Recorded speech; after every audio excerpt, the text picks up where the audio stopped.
ಪಾವಗಡದಲ್ಲಿ ಮಹಿಳೆ ಮೇಲೆ ಹಲ್ಲೆ ನಡೆಸಿ ಚಿನ್ನಾಭರಣ ದೋಚಿದ್ದ ಆರೋಪಿ ಬಂಧನ.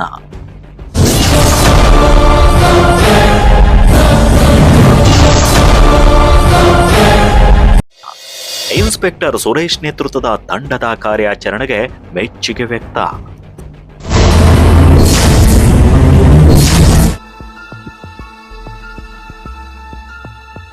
ಮಹಿಳೆಯೊಬ್ಬರ ಮೇಲೆ ಹಲ್ಲೆ ನಡೆಸಿ ಚಿನ್ನಾಭರಣ ದೋಚಿ ಪರಾರಿಯಾಗಿದ್ದ ಆರೋಪಿಯನ್ನ 4 ದಿನಗಳ ನಿರಂತರ ಕಾರ್ಯಾಚರಣೆಯ ಬಳಿಕ ಪಾವಗಡ ಪೊಲೀಸ್ನವರು ಬಂಧಿಸುವಲ್ಲಿ ಯಶಸ್ವಿಯಾಗಿದ್ದಾರೆ.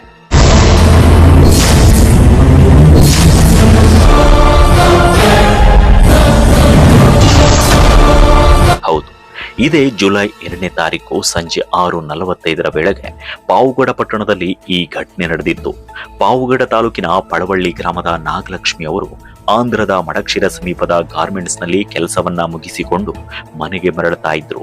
ಈ ವೇಳೆ ಅವರ ಸಂಚಾರದ ಮಾಹಿತಿಯನ್ನ ತಿಳಿದಿದ್ದ ಆರೋಪಿ ಮಂಜುನಾಥ್ ಹಲ್ಲೆ ನಡೆಸಿ ಚಿನ್ನಾಭರಣ ಕಸಿದು ಪರಾರಿಯಾಗಿದ್ದ.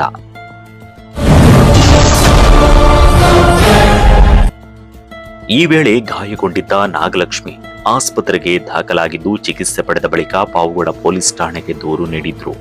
ಈ ಪ್ರಕರಣವನ್ನ ದಾಖಲಿಸಿಕೊಂಡ ಪಾವಗಡ ಪೊಲೀಸ್ನವರು ಕೂಡಲೇ ತನಿಖೆಯನ್ನ ಆರಂಭಿಸಿದ್ರು.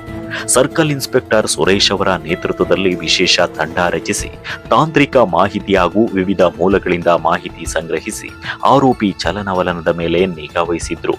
ಅಂತಿಮವಾಗಿ ಜುಲೈ 7ನೇ ತಾರೀಕು ತಲೆಮರೆಸಿಕೊಂಡಿದ್ದ ಮಡಕ್ಷಿರ ತಾಲೂಕಿನ ಗೊಲ್ಲಪಲ್ಲಿ ಗ್ರಾಮದ ಮಂಜುನಾಥ್ನನ್ನ ಬಂಧಿಸಿದ್ದಾರೆ.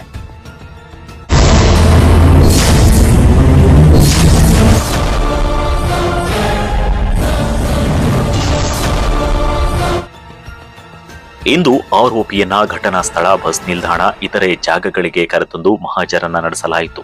ಈ ಒಂದು ಕಾರ್ಯಾಚರಣೆಯಲ್ಲಿ Pavagada police sub inspector Sunil Airodagi, ASI Thimaraju ಹಾಗೆ ಸಿಬ್ಬಂದಿಗಳಾದ ಗೋಪಾಲ್ ಕೃಷ್ಣ, ಶಿವಶೇಖರ್ ಹಾಗೂ ಸಂಪತ್ತು, ದೀಪಕ್ ಮತ್ತು ಮಾರುತಿ ಪಾಲ್ಗೊಂಡಿದ್ರು. ಬೆರಳೆಣಿಕೆ ತಿಂಗಳ ಹಿಂದೆ ಪಾವಗಡಕ್ಕೆ ವರ್ಗಾವಣೆಯಾಗಿ ಬಂದಿದ್ದ ಸರ್ಕಲ್ ಇನ್ಸ್ಪೆಕ್ಟರ್ ಸುರೇಶ್ ಅವರು ಅಲ್ಪಾವಧಿಯಲ್ಲೇ ಹಲವು ಪ್ರಕರಣಗಳನ್ನ ಭೇದಿಸಿ ಪೊಲೀಸ್ ಇಲಾಖೆಯ ಕಾರ್ಯಕ್ಷಮತೆಯನ್ನ ಮತ್ತೊಮ್ಮೆ ಸಾಬೀತುಪಡಿಸಿದ್ದಾರೆ.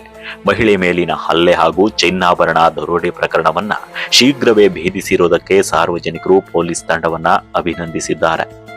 ಪೊಲೀಸ್ನವರ ಈ ಸಮಯೋಚಿತ ಕಾರ್ಯಾಚರಣೆಯಿಂದ ಆರೋಪಿ ಬಂಧನಕ್ಕೆ ಒಳಗಾಗಿದ್ದು ಸದ್ಯ ಜೈಲಿನಲ್ಲಿ ಮುದ್ದೆ ಮುರಿಯುತ್ತಿದ್ದಾನೆ.